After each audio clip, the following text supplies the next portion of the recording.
भारतीय इतिहास में राजसी परिवारों के वैभवशाली जीवन और सुंदरता की कथाओं से परिपूर्ण है। इन्हीं शाही परिवारों की रमणीय राजकुमारियों की लंबी सूची है, जिसमें से हम आपको 10 चुनिंदा राजकुमारियों के विषय में बताने जा रहे हैं। शुरू करने से पहले मित्रों, लाइक करो, शेयर करो और करो सब्सक्राइब।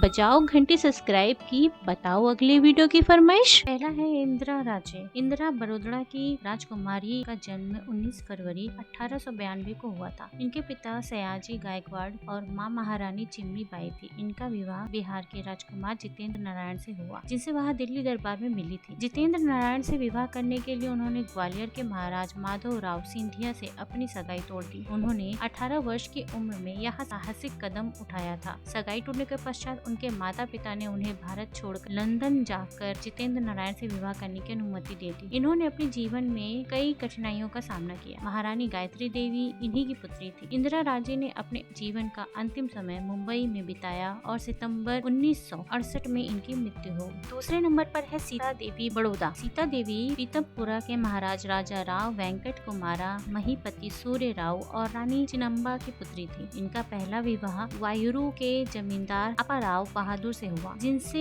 इनके 3 बच्चे हुए। 1943 में मद्रास में घुड़दौड़ में इनकी मुलाकात प्रताप सिंह गायकवाड़ से हुई, जो उस समय दुनिया के 8वें सबसे अमीर आदमी थे। दोनों एक दूसरे से प्रेम में पड़ गए। अपना पहला विवाह तोड़ने के लिए कानूनी सलाह से सीता देवी ने इस्लाम धर्म अपना लिया और प्रताप सिंह गायकवाड़ से विवाह कर उनकी दूसरी पत्नी बन गई, जिनसे उनका एक बेटा हुआ, जिसका नाम सयाजी राव गायकवाड़ था। 1956 में सीता देवी ने गायकवाड़ को तलाक दे दिया और लंदन चली गई। 1985 में सयाजी राव गायकवाड़ ने आत्महत्या कर ली, जिसके 4 साल पश्चात सीता देवी की मृत्यु हो गई। नंबर पर है नीलोफर हैदराबाद, जिनका जन्म 4 जनवरी 1916 को गोएस्टे पैलेस इस्तांबुल में हुआ था। इनके पिता का दामाद मोरलिजादा सलारुद्दीन थे। 16 वर्ष की आयु में इनका विवाह हैदराबाद के अंतिम निजाम के दूसरे पुत्र मुअज्जम शाह से हुआ। 1952 में शादी के 21 साल बाद इनका तलाक हो गया। 21 फरवरी 1963 को नीलोफर ने एडवर्ड जूलियस पोप से विवाह किया, जो एक युद्धक नायक,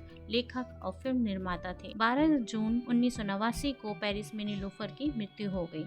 चौथे नंबर पर है विजया देवी। 28 अगस्त 1922 को जन्मी विजया देवी युवराज कांतेराव नरसिम्हा राजा वडियार की बड़ी बेटी थी। यह कर्नाटक संगीत, नृत्य और वीणा वादन में निपुण थी। 1941 में कटोड़ा सांगनी के ठाकुर साहब से इनका विवाह हुआ। वह international music and arts society के संस्थापक और अध्यक्ष थी। 8 दिसंबर 2005 को बेंगलोर के एक निजी अस्पताल में इनकी मृत्यु हो गई। 5वें नंबर पर है महारानी मेहताब कौर। 1782 में जन्मी मेहताब कौर गुरु बख्श सिंह कन्हैया और सादा कौर की पुत्री थी। यह सिख साम्राज्य के संस्थापक महाराजा रणजीत सिंह की पहली पत्नी थी। इनके 3 बेटे थे, शेर सिंह, तारा सिंह और ईशर सिंह।